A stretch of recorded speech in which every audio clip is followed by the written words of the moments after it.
فأوضح منهاج الهدى لمن اهتدى ومن بتعليم. السلام عليكم ورحمة الله وبركاته. الحمد لله الذي حمدا كثيرا طيبا مباركا فيه كما يحب ربنا ويرضى، وأشهد أن لا إله إلا الله وحده لا شريك له، وأشهد أن محمدا عبده ورسوله الذي la nabiyya wala rasula ba'da. Alhamdulillah, kesempatan kali ini kita masih diberikan kenikmatan oleh Allah untuk bersama-sama belajar dan menuntut ilmu. Baik, pada pembahasan kali ini kita akan membahas tentang rukun Islam dan rukun iman.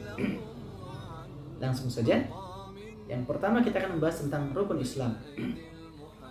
Rukun Islam terbagi menjadi 5. Yang pertama ada syahadat, lalu yang kedua menegakkan salat, yang ketiga menunaikan zakat, yang keempat puasa Ramadan, dan yang terakhir adalah haji ke Baitullah.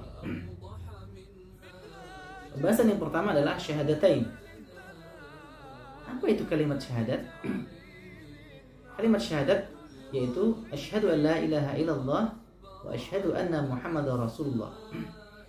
Kalimat ini merupakan kalimat yang wajib diucapkan oleh setiap manusia yang hendak masuk ke dalam agama Islam. Ya, dalilnya adalah Allah Subhanahu wa taala berfirman, "Syahidallahu annahu la ilaha illahu wal malaikatu wa ulul ilmi qa'iman bil qist. La ilaha illa huwal azizul hakim." Allah menyatakan bahwasanya tidak ada Tuhan yang berhak disembah melainkan Dia, yang menegakkan keadilan. Para malaikat dan orang yang berilmu juga menyatakan demikian. Tidak ada Tuhan yang berhak disembah melainkan Dia yang maha perkasa lagi maha bijaksana. Quran surat Al-Imran ayat ke-18. Lalu yang kedua mengerjakan salat, dan yang ketiga menunaikan zakat. Dalilnya adalah firman Allah Subhanahu wa taala, وَمَا أُمِرُوا إِلَّا لِيَعْبُدُوا اللَّهَ مُخْلِصِينَ لَهُ الدِّينَ حُنَفَاءَ وَيُقِيمُوا الصَّلَاةَ وَيُؤْتُوا الزَّكَاةَ وَذَلِكَ دِينُ الْقَيِّمَةِ. Padahal mereka tidak disuruh kecuali supaya menyembah Allah dengan memurnikan ketaatan kepadanya dalam menjalankan agama dengan lurus, dan supaya mereka mendirikan salat dan menunaikan zakat. Yang demikian itu adalah agama yang lurus. Quran surat Al-Bayyinah ayat ke-5. Yang keempat adalah puasa Ramadan. Puasa Ramadan merupakan suatu kewajiban bagi setiap muslim yang dilaksanakan pada setiap bulan Ramadan. Ya, ini wajib kecuali bagi orang-orang yang diberikan rukhsah oleh Allah untuk tidak berpuasa, seperti ibu hamil,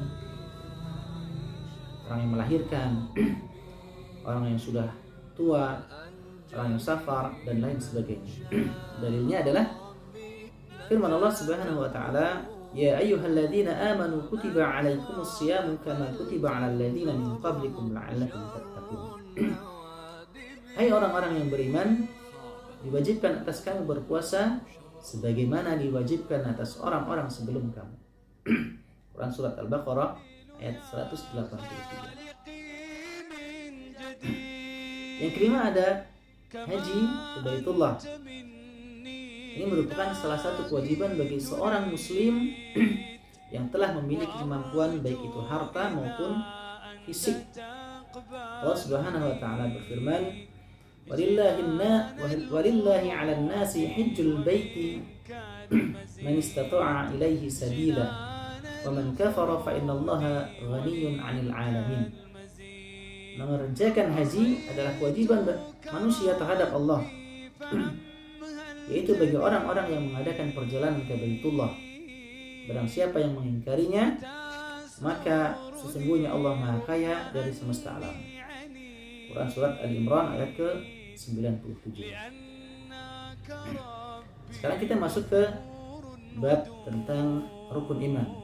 Sebelum kita membahas tentang rukun iman, kita akan membahas tentang definisi iman menurut para ulama. Para ulama mendefinisikan secara ringkas iman adalah meyakini dengan hati, mengucapkan dengan lisan, dan mengamalkan dengan anggota badan. Iman itu bisa bertambah dan berkurang. Iman itu bertambah dengan ketaatan dan berkurang dengan kemaksiatan. Lalu rukun iman itu ada 6. Masuk ke slide yang selanjutnya. Rukun iman ada 6. Yang pertama iman kepada Allah, lalu iman kepada para malaikat, iman kepada kitab-kitab Allah, iman kepada para rasul Allah, iman kepada hari akhir, dan beriman kepada takdir, baik itu takdir baik maupun takdir yang buruk. Yang pertama iman kepada Allah. Dalilnya adalah innamal mu'minuna alladzina amanu billah. Sungguhnya orang-orang mukmin yang sebenarnya adalah mereka yang beriman kepada Allah. Quran surat An-Nur ayat ke-62. Lalu yang kedua adalah iman kepada para malaikat. Ini salah satu yang wajib juga ya. Jadi ketika kita tidak beriman dengan adanya malaikat, malaikat pencabut nyawa, malaikat pembagi rizki, malaikat yang bertugas mengangkat arsy dan lain sebagainya, maka itu bisa membatalkan keimanan kita. Allah Subhanahu wa taala berfirman yang artinya, segala puji bagi Allah, pencipta langit dan bumi, yang menjadikan malaikat sebagai utusan-utusan yang mempunyai sayap masing-masing, ada yang 2, 3, 4, dan Allah menambahkan pada ciptaannya apa yang Dia kehendaki. Sungguh Allah Maha Kuasa atas segala sesuatu. Quran surat Fatir ayat pertama. Lalu yang ketiga iman kepada kitab-kitab Allah.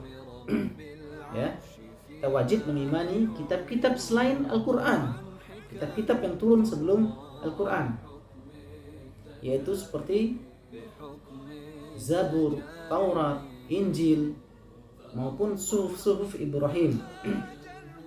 Allah Subhanahu wa taala berfirman dalam surat Al-Baqarah ayat 136 yang artinya, kami beriman kepada Allah, kepada apa yang diturunkan kepada kami, dan kepada apa yang diturunkan kepada Ibrahim, Ismail, Ishak, Yakub, dan anak cucunya, dan kepada apa yang diberikan kepada Musa, Isa, serta kepada apa yang diberikan kepada nabi-nabi dari Tuhan mereka. Quran surat Al-Baqarah ayat 136. Nah, yang selanjutnya yaitu iman kepada para Rasulullah.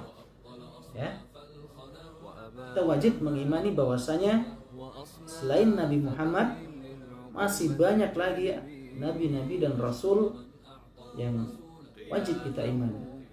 Allah Subhanahu wa taala berfirman, "Walaqad ba'atsna fi kulli ummatin rasulan an i'budullaha wajtanibut taghut." Sungguh kami telah mengutus seorang rasul untuk setiap umat untuk menyerukan sembahlah Allah dan jauhilah taghut. Quran surat An-Nahl ayat 36.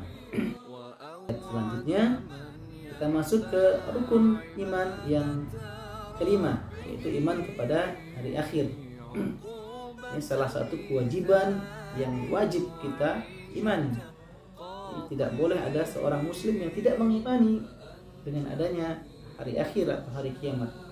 Allah Subhanahu wa taala berfirman, Allahu la ilaha illahu la yajma'annakum ila yaumil qiyamah la raiba fihi wa man asdaqu minallahi haditha. Artinya, Allah tidak ada Tuhan yang berhak disembah selain Dia. Dia pasti akan mengumpulkan kamu pada hari kiamat yang tidak diragukan lagi terjadinya. Siapakah yang lebih benar perkataannya daripada Allah? Quran surat An-Nisa ayat ke-87. Dan yang terakhir, iman kepada takdir baik dan takdir buruk. Ini juga salah satu cabang keimanan yang wajib kita imani, bahwa segala sesuatu baik itu baik dan buruk adalah takdir Allah yang telah ditulis di Lauhul Mahfuz 50.000 tahun sebelum bumi diciptakan. Allah Subhanahu wa taala berfirman, "Inna kulla syai'in khalaqnahu biqadar." Sesungguhnya kami menciptakan segala sesuatu menurut ukuran atau takdir. Quran surat Al-Qamar ayat 49. Baik, mungkin itu yang bisa kami sampaikan. Jika ada kekurangan, kami mohon maaf, karena segala kekurangan adalah dari diri kami pribadi. Kita tutup dengan membaca doa kafaratul majlis. Subhanakallahumma wa bihamdika, asyhadu an la ilaha illa anta, astaghfiruka wa atubu ilaik. Assalamualaikum warahmatullahi wabarakatuh.